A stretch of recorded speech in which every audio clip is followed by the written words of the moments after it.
নমস্কার বন্ধুরা, তনয়ার কিচেনে আপনাদেরকে অনেক অনেক স্বাগত জানাই। আজ আমি আবার চলে এসেছি আপনাদের কাছে আরেকটা রেসিপি নিয়ে। আজকের রেসিপি হলো ছানার উইকারি। চলুন বন্ধুরা শুরু করি আজকের রেসিপি। এই রেসিপি বানাতে আমার প্রথমে লাগছে ছানা। ছানা বানানোর জন্য আমি দুধ ফাটিয়ে নিয়েছি, তারপর আমি জল ঝরিয়ে নিয়েছি। আর লাগছে রুই মাছ। এখানে আমি 4 পিসের মতো রুই মাছ নিয়েছি। রুই মাছ আগের থেকে আমি নুন হলুদ মাখিয়ে রেখেছি। এরপর লাগছে শুকনো লঙ্কার গুঁড়ো, টমেটো বাটা, পোস্ত বাটা, নুন, আদা রসুন বাটা, তার সঙ্গে আমি কাঁচা লঙ্কাও বেটে নিয়েছি, গোলমরিচের গুঁড়ো, হলুদ গুঁড়ো, চিনি, ঘি।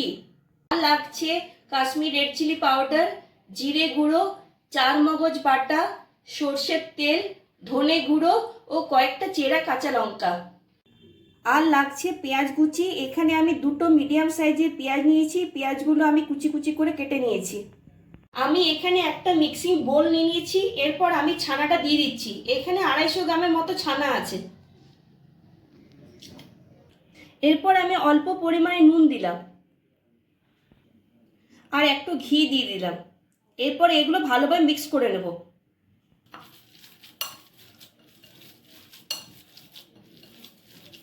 আমার ছানা মিক্সিং হয়ে গেছে।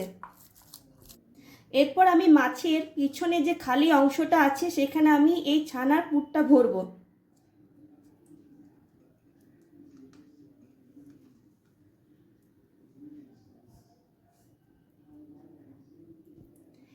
আমি এরকম করে বাকি মাছগুলো ছানার পুরটা ভরে নেব। আমি এখানে সব মাছগুলো ছানা পুর ভরে নিয়েছি। এই মাছের মাঝের অংশটা একটু বড় আছে, তাই এখানে ছানার পুরটা একটু বেশি লেগেছে। এরপর মাছগুলো আমি হালকা করে ভেজে নেব। সর্ষের তেল গরম হওয়ার পর আমি মাছগুলো হালকা ভেজে নেব।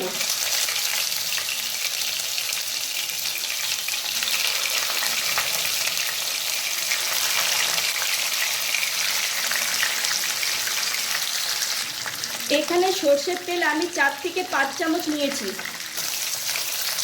এরপর আমি মাছের উল্টো সাইডটা ভেজে নেব।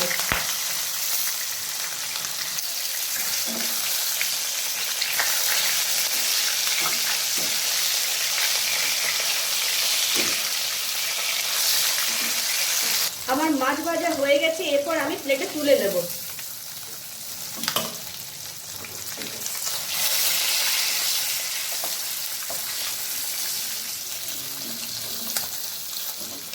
এরপর আমি মাছ ভাজার তেলে দিয়ে দিচ্ছি অল্প একটু চিনি।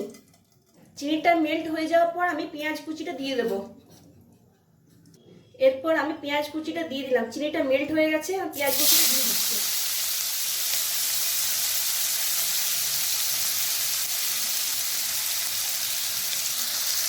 এরপর আমি একটু নাড়াচাড়া করে নেব। পেঁয়াজটা আমি হালকা ভেজে নেব। আঁচটা আমি মিডিয়াম টু লোয়ে রেখেছি।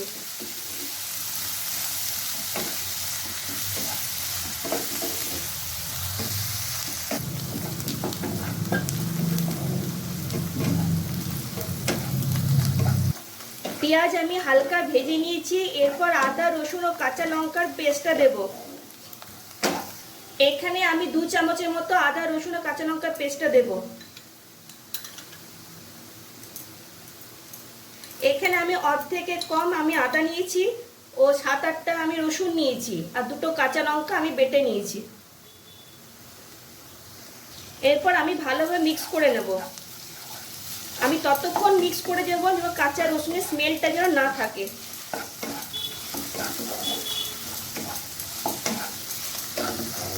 বন্ধুরা, এই রান্নাটা খুব সহজ এবং এটা আপনারা বাড়িতে খুব অল্প সময়ে বানিয়ে নিতে পারবেন। এই দেখুন, আমার মশলাটা ভালোভাবে কষিয়ে নেওয়া হয়েছে। এরপর আমি একের পর এক গুঁড়ো মশলাগুলো দিয়ে দেব। এখানে জিরে গুঁড়ো দেব আমি 1 চামচ, ধনে গুঁড়ো 1 চামচ, গোলমরিচের গুঁড়ো 1/2 চামচ, নুন 1/2 চামচ। আমি এখানে স্বাদ অনুযায়ী নুন নিয়েছি, আপনারা স্বাদ অনুযায়ী নুন নেবেন। হলুদ গুঁড়ো আমি 1/2 চামচের কম নিয়েছি। শুকনো লঙ্কার গুঁড়ো 1/2 চামচের কম, আপনারা ঝালটা নিজেদের পরিমাণ মতো দেবেন। কাশ্মীরি লঙ্কার গুঁড়ো 1/2 চামচের একটু বেশি নিয়েছি। এরপর আমি গুঁড়ো মশলাগুলোকে ভালোভাবে কষিয়ে নেব। এই ক্ষেত্রে আমি একটু সামান্য জল দেব। জল না দিলে মশলাটা তলায় লেগে যাবে এবং পুড়ে যাওয়ার সম্ভাবনা থাকবে। আমি এখানে সামান্য জল দিয়ে দিলাম। এরপর আমি ভালোভাবে নাড়াচাড়া করে নেব। আঁচটা আমি মিডিয়াম টু লোয়ে রেখেছি।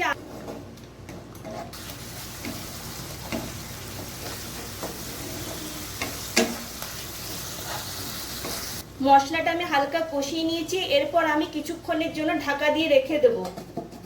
আঁচটা আমি লোর ফ্লেমে রেখে দিয়েছি। 2-3 মিনিটের জন্য আমি ঢাকা দিয়ে রেখে দিলাম। 2-3 মিনিট হয়ে গেছে। এরপর আমি ঢাকা খুলে দিলাম। এরপর আমি এই স্টেজে টমেটো বাটাটা দিয়ে দেব।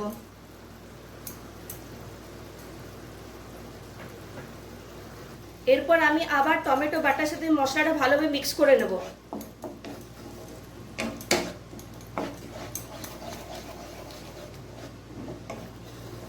টমেটো বাটার সঙ্গে আমি মশলাটা ভালোভাবে মিক্স করে নিয়েছি। এরপর আমি কিছুক্ষণের জন্য আবার ঢাকা দিয়ে রেখে দেব।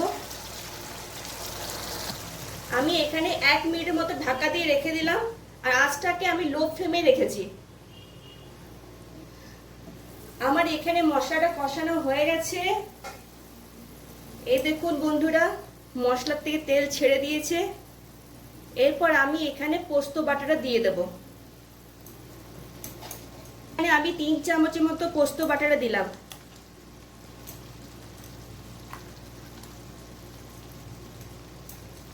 এরপর আমি ভালোভাবে আবার কষিয়ে নেব।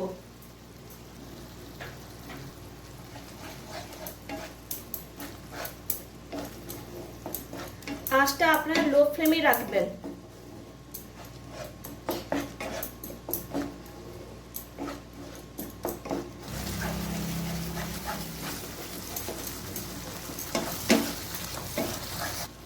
পোস্ত বাটার সঙ্গে আমি মশলাটা ভালোভাবে কষিয়ে নিয়েছি। এরপর আমি এই স্টেজে দিয়ে দেব চারমগজ বাটা।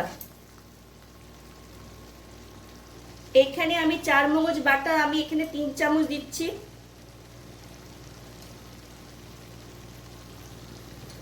এরপর আমি মশলার সঙ্গে আবার ভালোভাবে কষিয়ে নেব।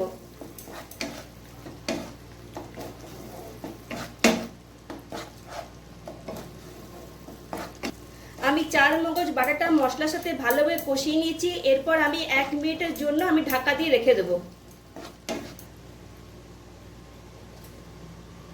আঁচটা আমি লো ফ্লেমে রেখেছি। 1 মিনিট হয়ে গেছে। এরপর আমি ঢাকা খুলে দেব। এরপর আমি এখানে জল দিয়ে দিলাম। জলটা আপনার নিজেদের পরিমাণ অনুযায়ী দেবেন, কতটা আপনারা গ্রেভি রাখতে চান। আবার আমি একটু নাড়াচাড়া করে নেব। গ্রেভিটা ফুটে উঠলে আমি ভেজে রাখা মাছগুলো দিয়ে দেব। গ্রেভিটা ফুটে এসছে। এরপর আমি ভেজে রাখা মাছগুলো দিয়ে দিচ্ছি।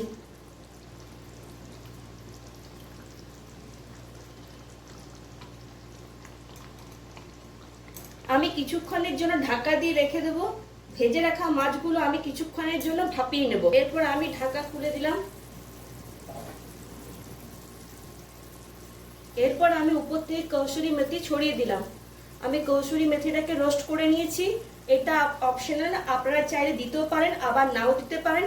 আপনার এর পরিবর্তে ধনেপাতা কুচিও দিতে পারেন।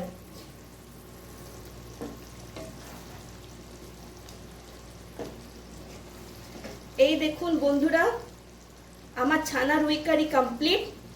আপনাদের কেমন লাগলো আমার আজকের এই রেসিপি?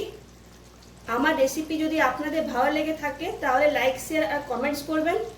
আর অতি অবশ্যই আমার চ্যানেলটিকে সাবস্ক্রাইব করবেন। এরপর আমি আপনাদেরকে সার্ভ করে দেখাবো। আজ এই পর্যন্ত বন্ধুরা। নেক্সট ভিডিওতে আপনাদের সঙ্গে আমার আবার দেখা হবে আর একটা রেসিপি নিয়ে। ততক্ষণ পর্যন্ত আপনারা সুস্থ থাকবেন, ভালো থাকবেন।